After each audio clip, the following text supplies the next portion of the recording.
할렐루야. 할렐루야. 우리 옆 사람과 인사합시다. 잘 오셨습니다.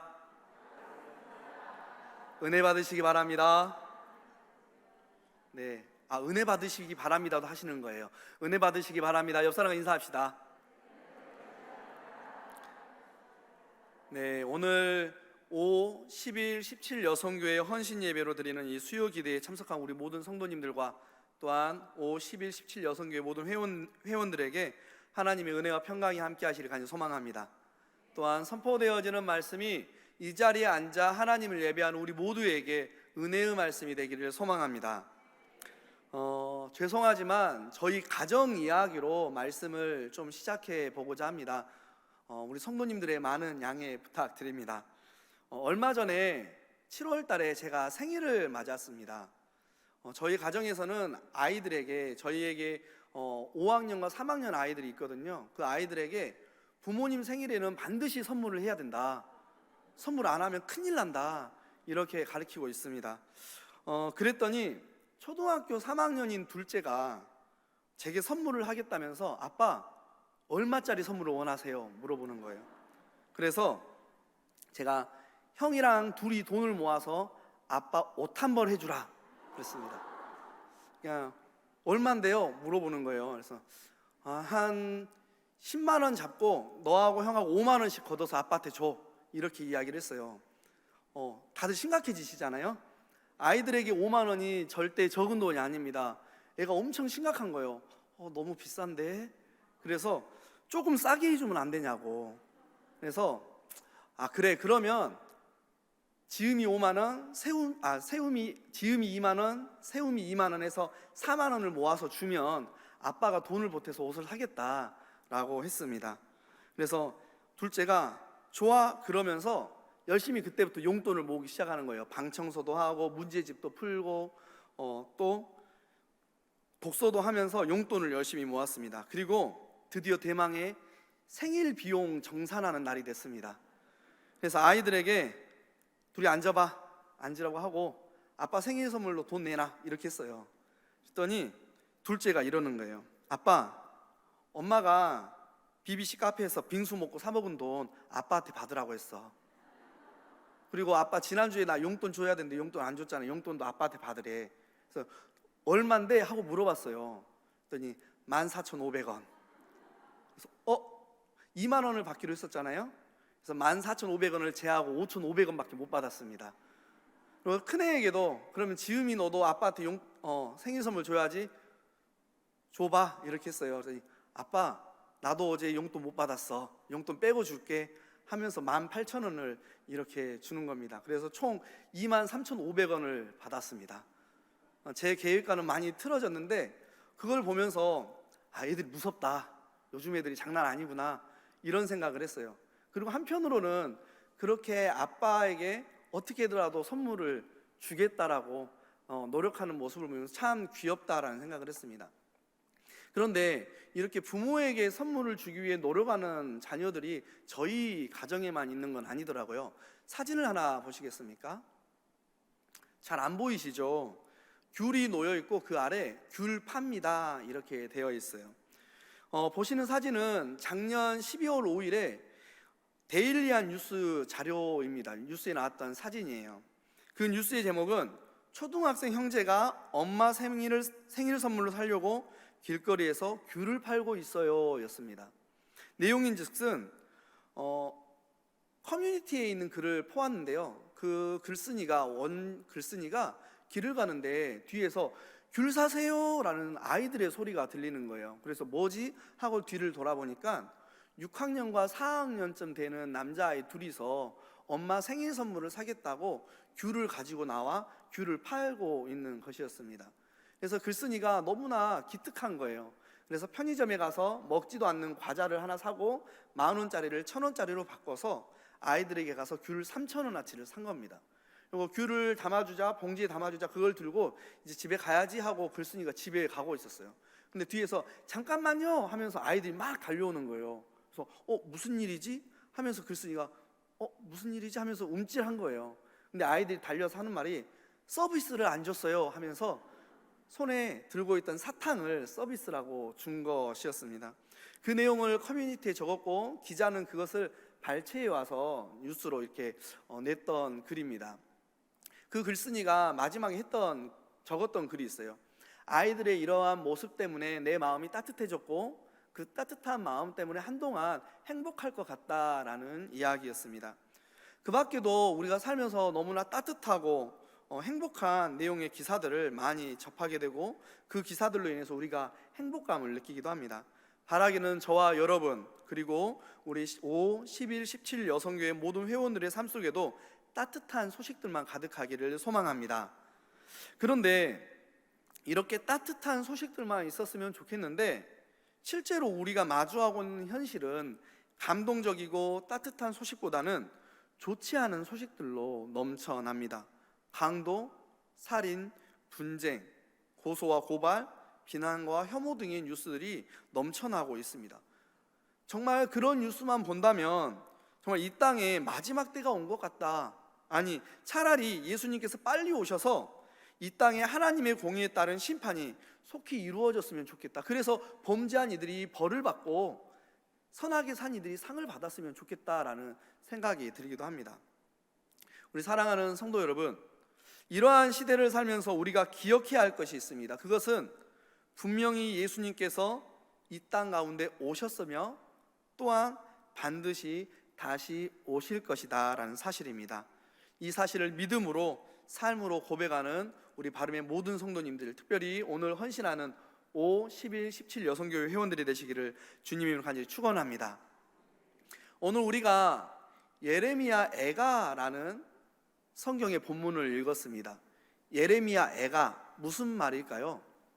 쉽게 풀어보면 예레미야가 부른 슬픔의 노래라는 정도의 의미를 가지고 있다 볼 수 있습니다.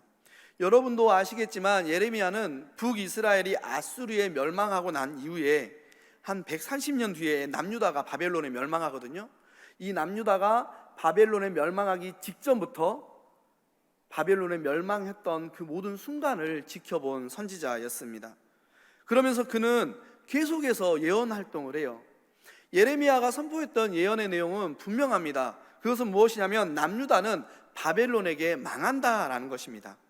그러니 남유다 사람들, 남유다 왕국은 애굽에 붙어서 살 생각하지 말고 바벨론에 일찍, 더 큰 피해를 입기 전에 일찍 항복해라라는 것이 예레미야의 예언의 요지였습니다. 하지만 남유다 왕국은 예레미야의 말을 따르기보다는 거짓 선지자들의 달콤한 거짓 예언을 따라서 결국 바벨론의 무력에, 큰 힘에 멸망하게 되고 맙니다. 그렇게 멸망하는 조국 남유다 왕국을 보면서 슬픔으로 지어 부른 노래, 그 노래가 오늘 우리가 함께 읽은 예레미야 애가서입니다. 당시 이스라엘은 그 어떤 시대보다 절망적인 시대를 살았습니다. 그리고 예레미야 역시 그 어떤 시대보다 절망적인 시기를 남유다 왕국 사람들과 함께 보냈습니다. 예레미야가 지금까지 예언했던 것처럼 이스라엘 백성들이 바벨론의 포로로 끌려갔습니다. 예루살렘을 견고하게 지키던 성벽과 하나님을 예배하던 성전이 와르르 무너져 버렸습니다. 이러한 상황을 자신의 눈으로 바라보고 있는 예레미야, 그 예레미야의 마음도 성전이 무너지듯 성벽이 무너지듯 와르르 와르르 무너졌습니다. 하나님의 말씀에 따라 예언했지만 누구보다 사랑했던 조국과 민족이 무너지는 것을 보고 예레미야 마음이 와르르 와르르 무너졌다라는 것이에요. 그래서 예레미야가 예레미야 애가 1장 1절에 이렇게 노래하고 있습니다. 슬프다 이 성이여, 전에는 사람들이 많더니 이제는 어찌 그리 적막하게 앉았는고, 전에는 열국 중에 크던 자가 이제는 과부같이 되었고, 전에는 열방 중에 공주였던 자가 이제는 강제 노동하는 자가 되었도다. 이스라엘 백성들은 하나님께 택함 받은 자들로서 하나님 나라의 열방 중에 공주와 같이 여겨지던 사람들이었습니다. 그런데 그들이 지금은 강제 노동을 해야만 하는 노예가 되었다라는 것입니다. 그래서 예레미야가 너무 슬픈 거예요. 자신의 처지가 아니라 하나님의 백성이라고 불리우던 이 예루살렘, 이 이스라엘 백성을 보는데 너무 마음이 슬픈 겁니다. 그 마음을 2장 11절, 예레미야 애가 2장 11절에 이렇게 기록하고 있습니다.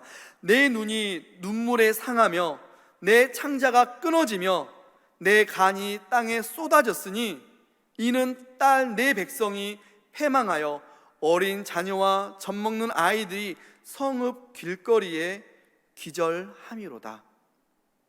예레미야는 이스라엘 백성들, 남유다가 바벨론의 포로로 끌려가고 성벽이 무너지고 마침내 하나님을 예배하던 성전이 파괴되는 것을 보면서 창자가 끊어지는 듯한 고통을 느꼈습니다. 사람의 눈으로 보면 더 이상 예루살렘에는 소망이 보이지 않습니다. 완전히 망한 것 같습니다. 오늘 말씀을 듣는 여러분도 예루살렘의 상황을 생각해 보십시오. 앞이 더 이상 보이지 않지 않습니까? 그런데 하나님은요, 자신의 백성들을 그저 망하도록 넘어져서 쓰러져 있는 상태로 보고만 계시는 분이 아니십니다. 하나님은 심판의 눈물을 흘리면서 회개하는 이들을 가만두고 보고 계시는 분이 아니시다라는 것입니다. 이 사실을 저와 여러분이 믿음으로 고백할 수 있기를 간절히 소망합니다. 하나님은 우리를 가만두지 않으신다, 우리를 망한 채로 놓아두지 않으신다, 이 사실이 저와 여러분 가운데 믿음으로 고백되어야 할 줄로 믿습니다.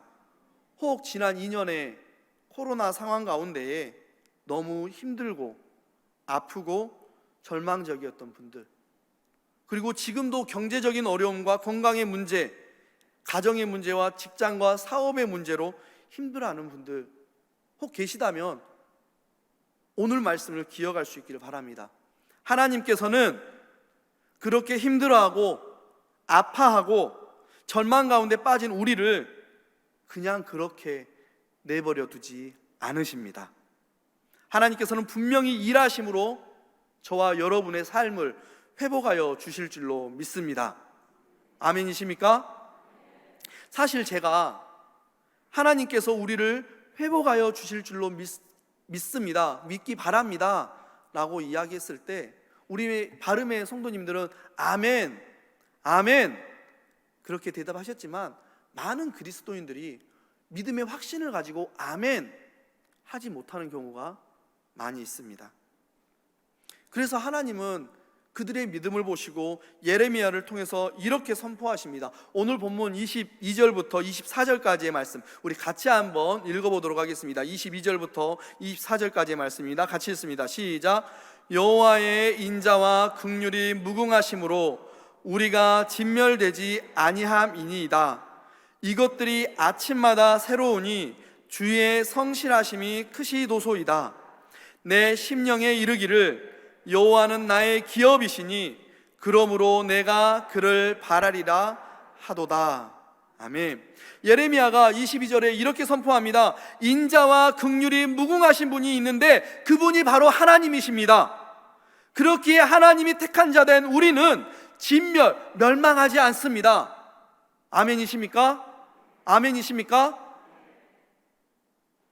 지금은 바벨론의 무력에 이렇게 허망하게 망한 것 같지만, 망해버렸지만 우리가 믿는 하나님은 인자가 많으시고 긍휼이 무궁하시기 때문에 우리를 망한 그대로, 망한 상태 그대로 두지 않으신다라는 것입니다. 그리고 정말 중요한 약속을 바로 이어 23절에 하고 있습니다. 23절 무엇이라고 말씀하고 있습니까? 23절 이렇게 말씀하고 있습니다. 이것들이 아침마다 새로우니 주의 성실하심이 크시도소이다. 이것들이 아침마다 새로우니 주의 성실하심이 크시도소이다. 23절에 이것들이 아침마다 새롭다라고 말씀하고 있습니다. 이 부분을 영어 성경으로 보면 이렇게 나와 있어요. They are new every morning 이라고 나와 있습니다. 여기서 day란 대명사를 지칭을 하고 있어요. day가 지칭하고 있는 대명사는 22절에서 이야기하고 있는 인자와 긍휼을 가리키고 있습니다.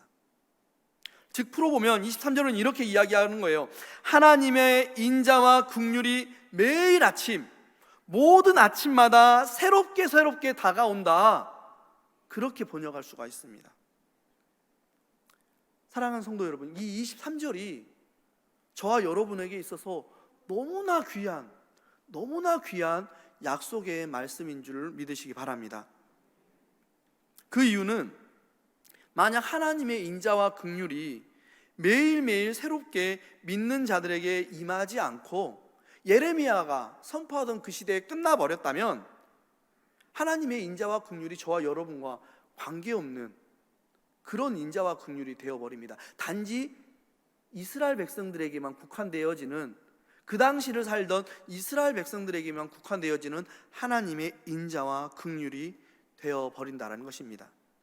그러나 하나님의 인자와 긍휼이 23절 말씀처럼 매일매일 새롭게 하나님을 믿는 사람들에게 적용되어서 지금 우리에게까지 적용되고 있다라는 것입니다.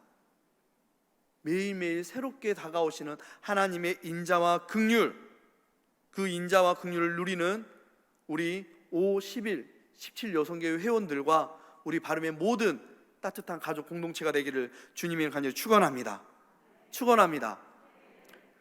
제가 오늘 말씀을 준비하면서 하나님의 인자와 긍휼, 이 하나님의 인자와 긍휼을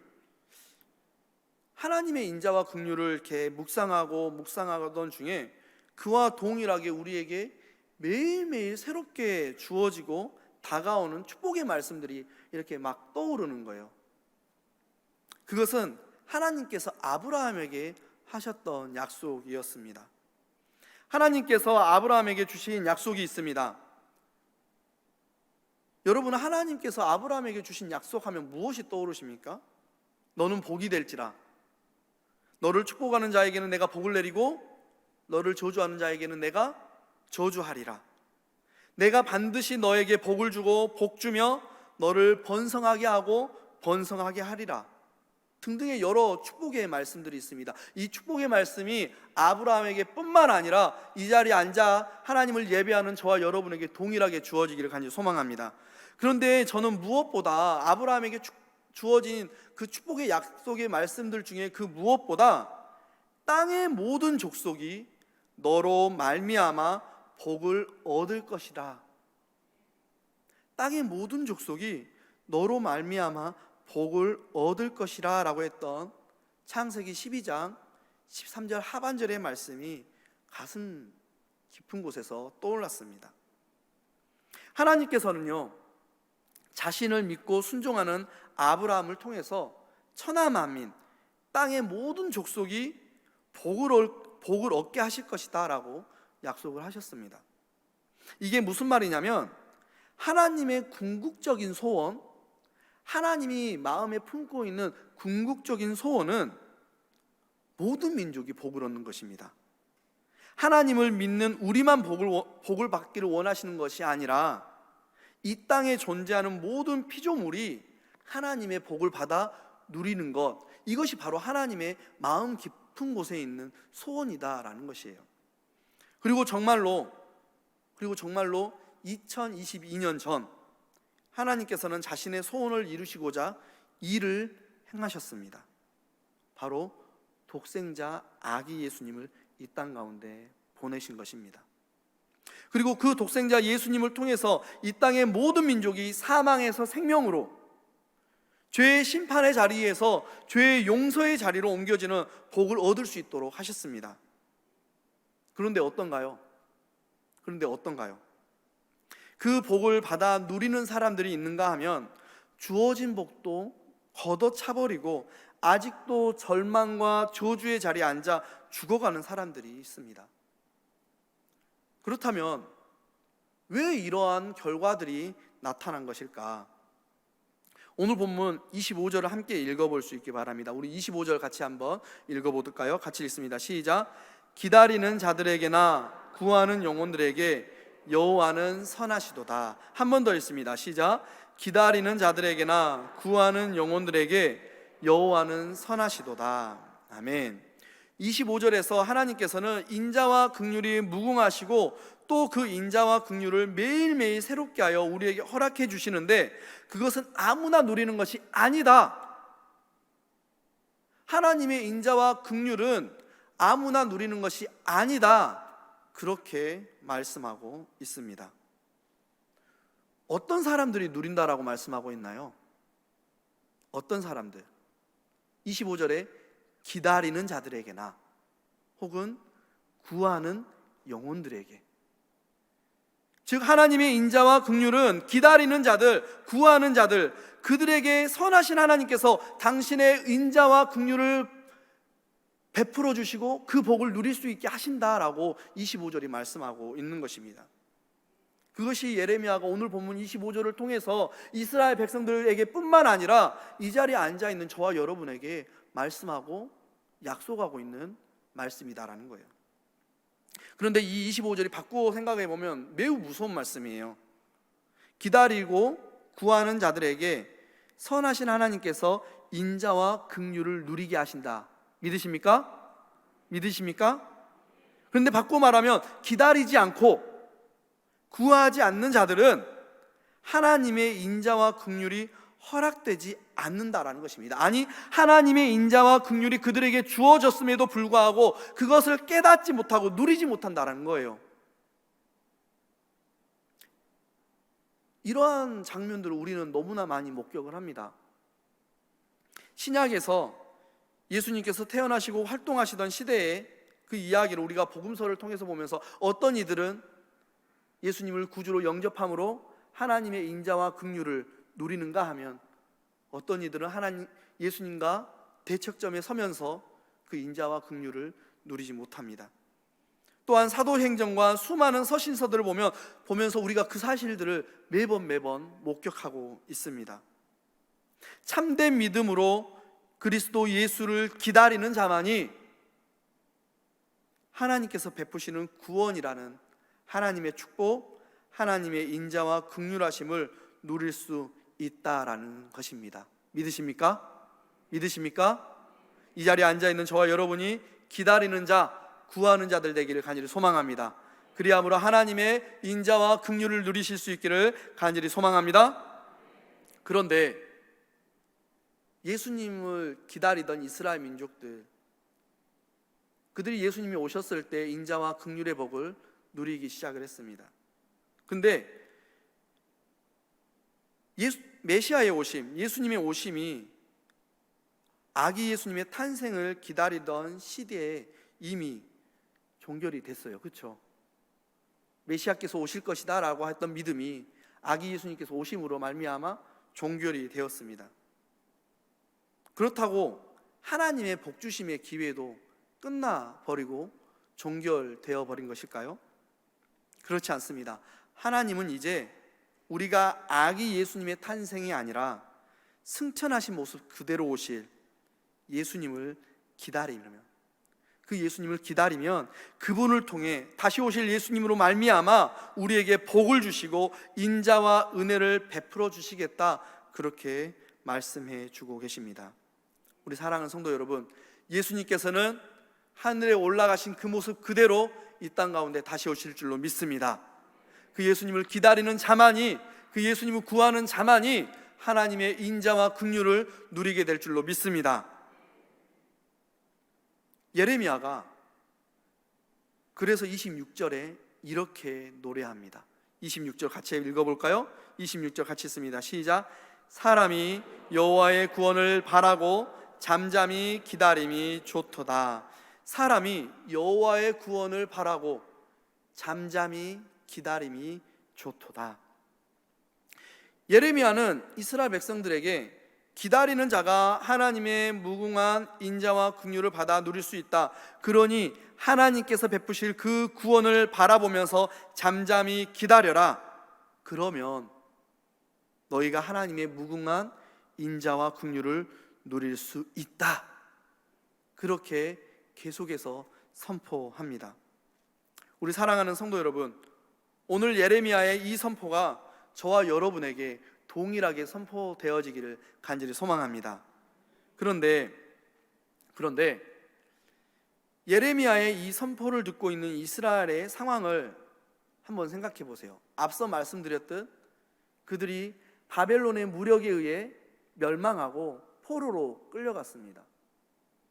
바벨론의 무력에 의해 그들을 견고히 보호하던 예루살렘의 성벽이 와르르 무너져 버렸습니다.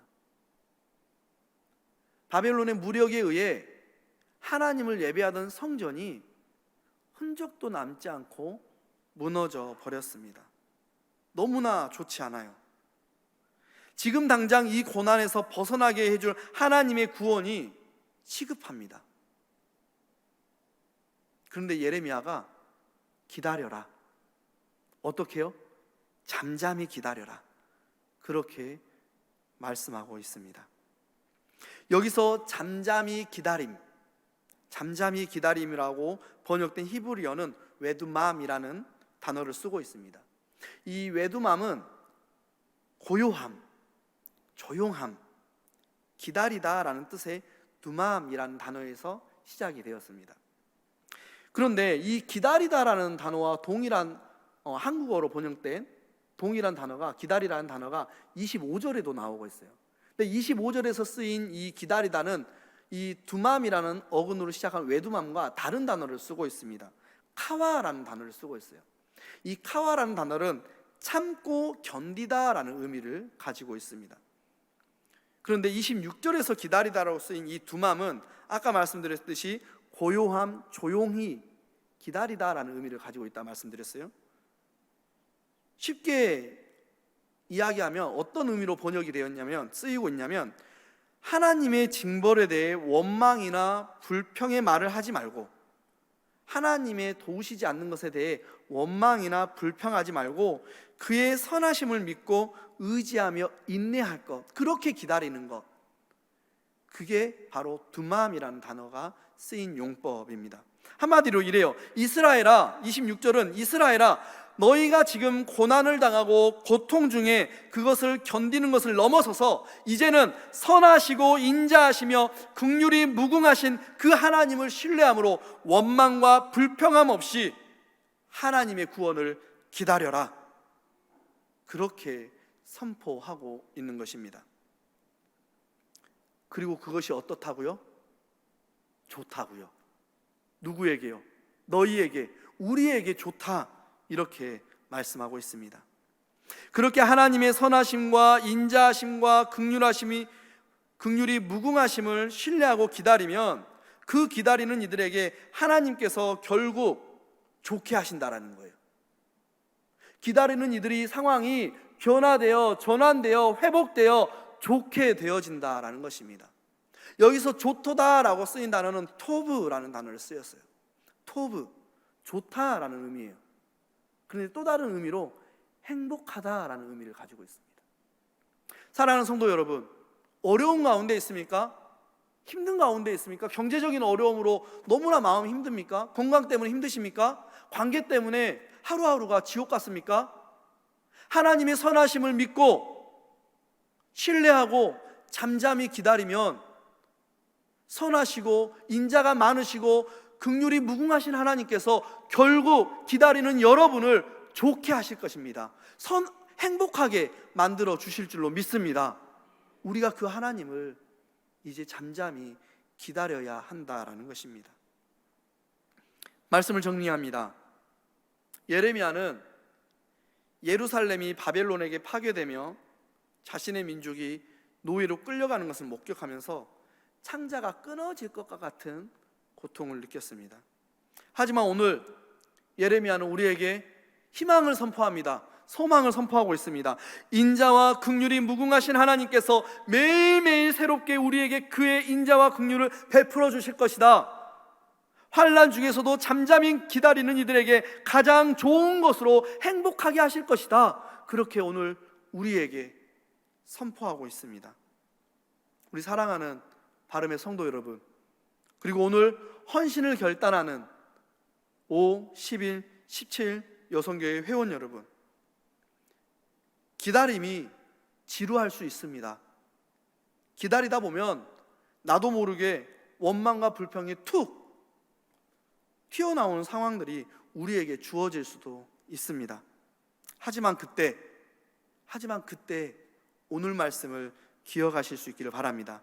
잠잠히 기다리는 자에게 하나님께서 가장 좋은 것, 하나님의 행복이 주어진다.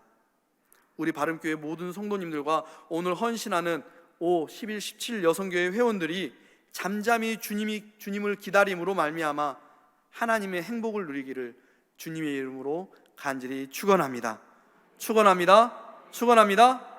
기도하시겠습니다. 은혜가 많으신 하나님, 너무나 감사합니다. 우리를 하나님을 예배하는 자리로 불러주시고 특별히 5, 11, 17 여성교회 헌신 예배로 불러주시니 감사합니다.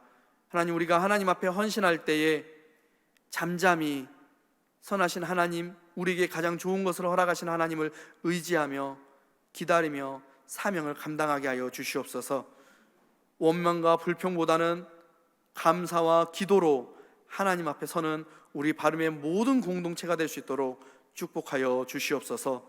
이 모든 말씀 사랑이 많으신 예수 그리스도 이름으로 간절히 기도합니다. 아멘.